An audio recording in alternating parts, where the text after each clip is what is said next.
বিশ্ববিদ্যালয়গুলোর আসন্ন কেন্দ্রীয় ছাত্র সংসদ নির্বাচনে বাংলাদেশ সেনাবাহিনীর কোনো সংশ্লিষ্টতা নেই। বিশেষত ঢাকা বিশ্ববিদ্যালয়ের কেন্দ্রীয় ছাত্র সংসদ ডাকসু নির্বাচনে সেনাবাহিনীর হস্তক্ষেপের প্রশ্নই আসে না, এমনটা জানিয়েছেন আন্তঃবাহিনী জনসংযোগ পরিদপ্তর আইএসপিআর।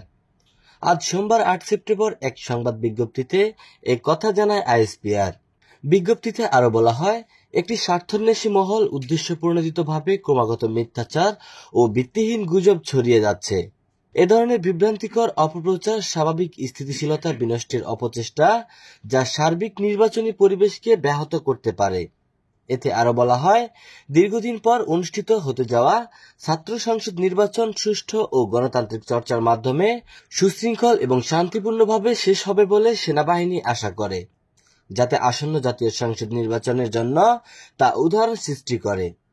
বিজ্ঞপ্তিতে আরও বলা হয়, নির্বাচনে অংশ নেওয়া প্রার্থী, ভোটার এবং সংশ্লিষ্ট সকলের প্রতি শুভকামনা জানিয়েছে সেনাবাহিনী।